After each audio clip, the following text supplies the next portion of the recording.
Oi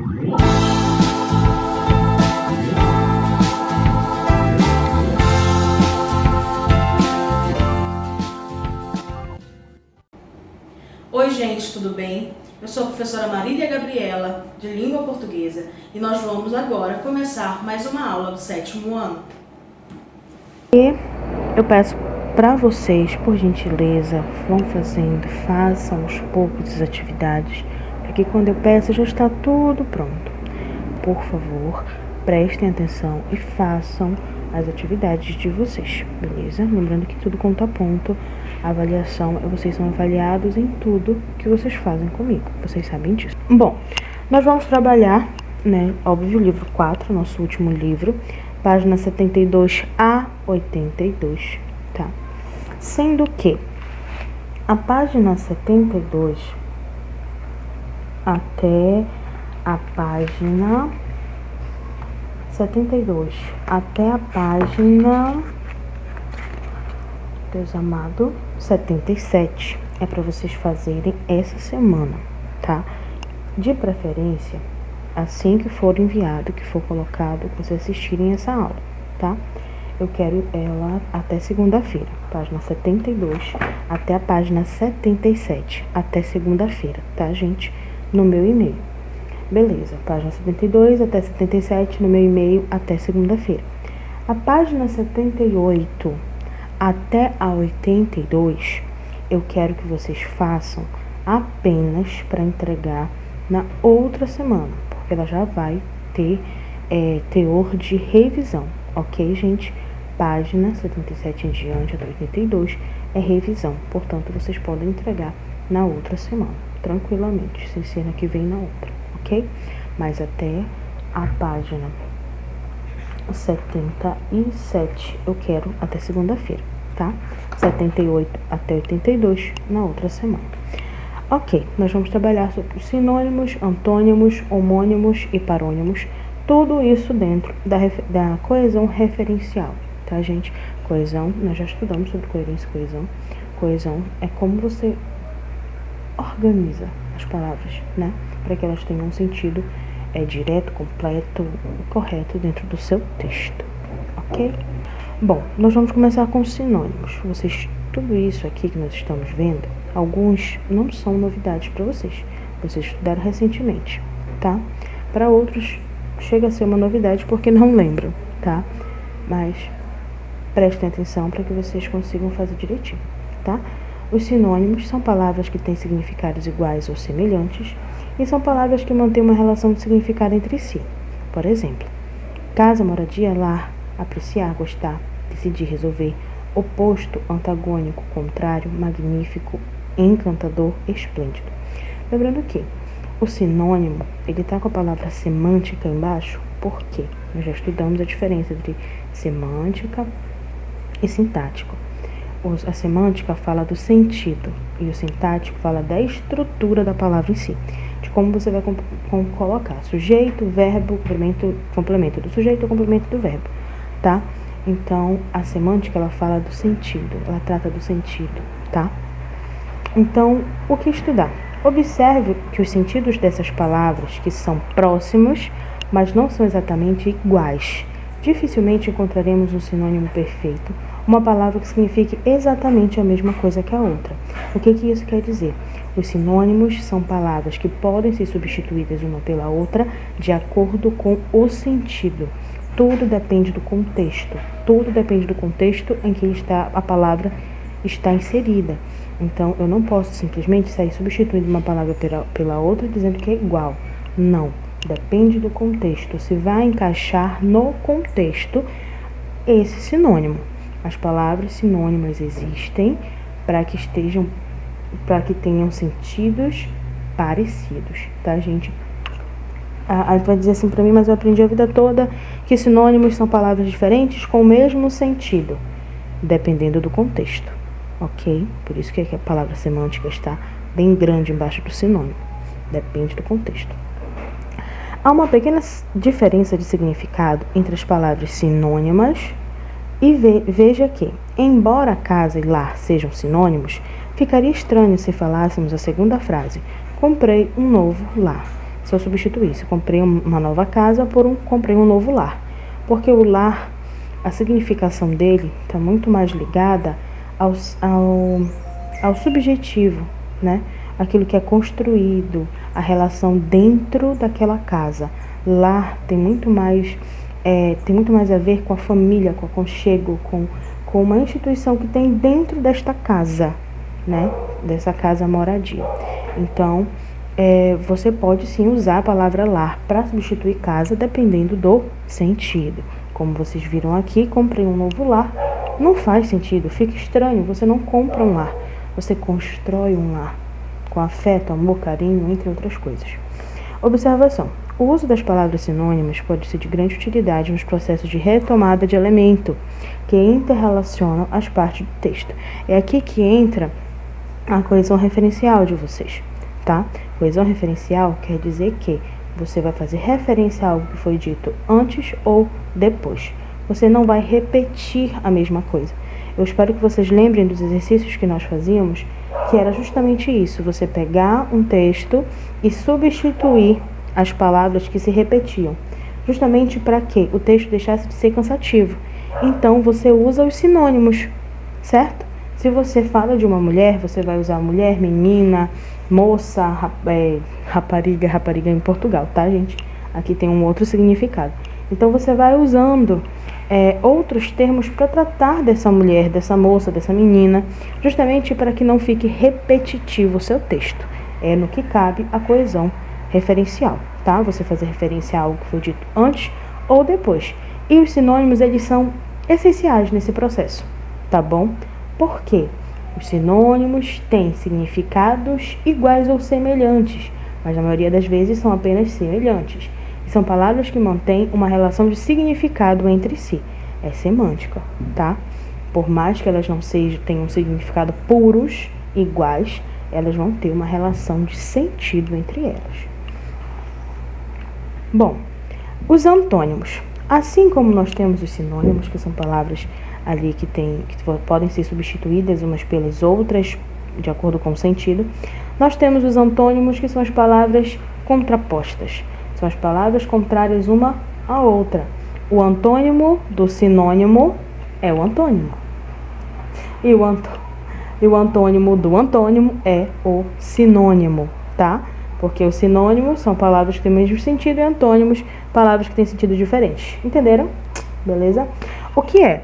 Antônimo é o substantivo masculino que indica o significado oposto de determinada palavra. Por exemplo, um antônimo de bom é mau.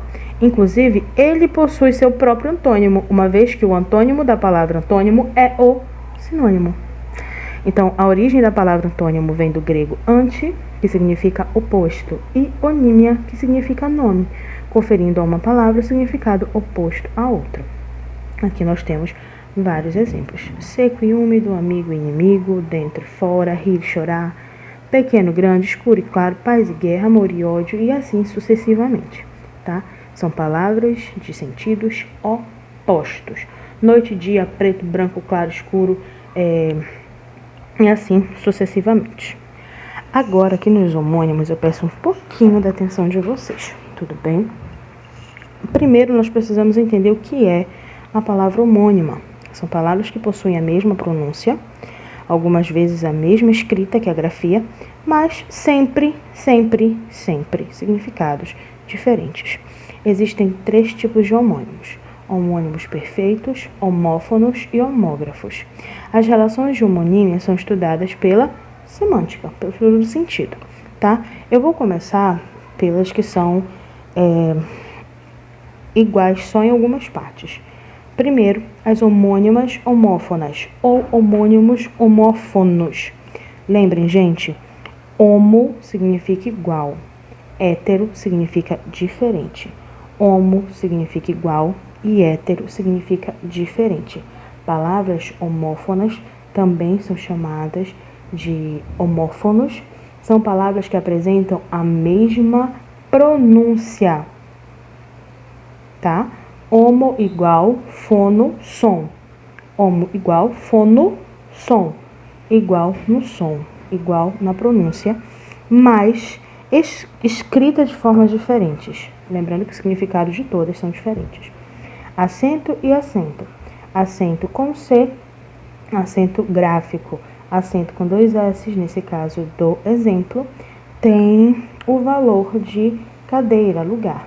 Preste atenção que acento e acento são pronunciados da mesma forma, não tem diferença nenhuma na pronúncia, apenas na escrita. Por isso elas são chamadas de homônimos, homófonos, tá?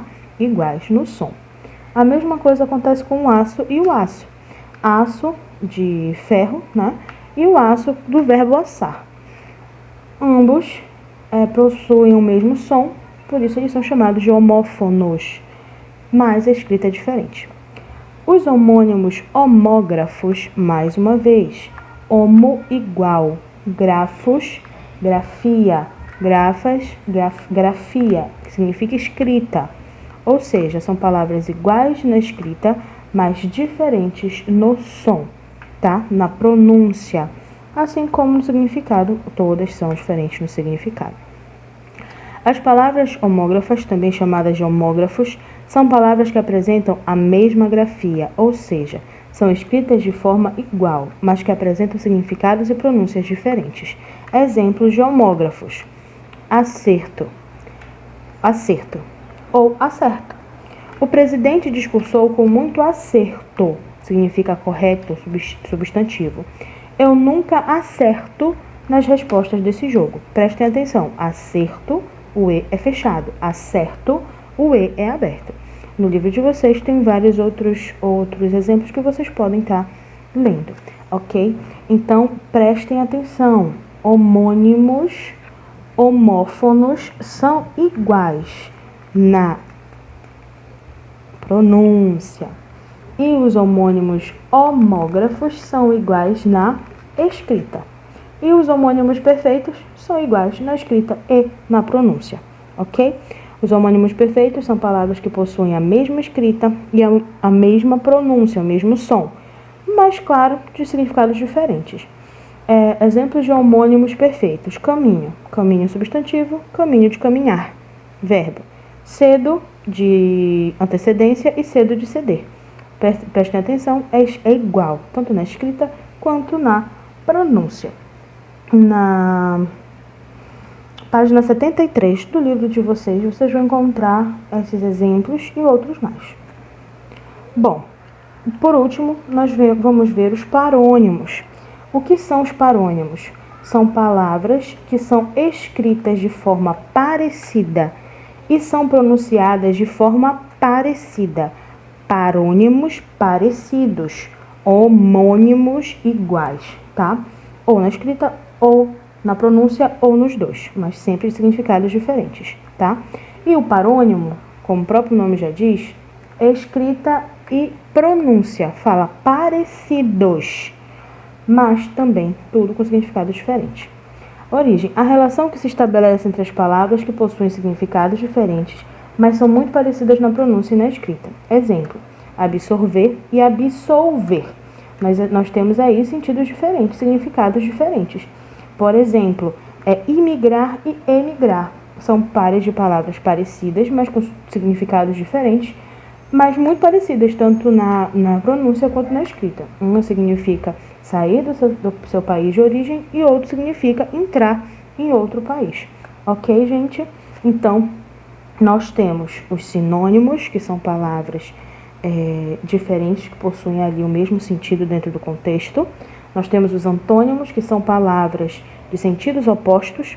Nós temos os homônimos, que podem ser iguais na escrita, homônimos homógrafos, iguais na pronúncia, homônimos homófonos, ou iguais nos dois, que são os homônimos perfeitos. E nós temos os parônimos, que são palavras parecidas, parônimos parecidas, na escrita ou na pronúncia, mas que possuem significados diferentes. Todos eles possuem significados diferentes, com exceção do sinônimo, que é o único que possui os significados parecidos dentro do contexto, ou iguais. Eu trouxe para vocês aqui o mapa conceitual, que vocês sabem que eu adoro trabalhar com eles. Vocês podem transcrever esse mapa conceitual para uma folha, certo? façam do jeito que está aqui para trabalharmos na revisão, tudo bem? É uma tarefa para vocês. Vocês vão copiar esse mapa conceitual do slide 7 numa folha de papel A4. Vão bater a foto, enviar para o meu e-mail, tá? Na segunda-feira. E já vão deixar guardadinhos para utilizar na avaliação de vocês. Então, aqui nós temos sinônimos, antônimos, homônimos, parônimos e a polissemia, que eu trouxe por uma questão de curiosidade, que é uma palavra que pode ter vários significados, ok?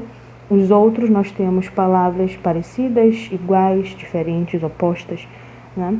Mas a polissemia é uma palavra com muitos significados, tudo bem? Bom, faça as atividades conforme eu já solicitei anteriormente. Tenham atenção, por favor. Aqui eu trouxe para vocês algumas diferenças, né, entre os homônimos e os parônimos. Os homônimos são palavras com a mesma pronúncia ou com a mesma grafia, ou com os dois.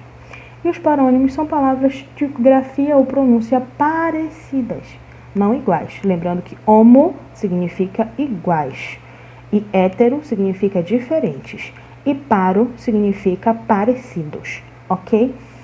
Aqui nós temos uns exemplos, espero que vocês tenham compreendido a aula e até a próxima.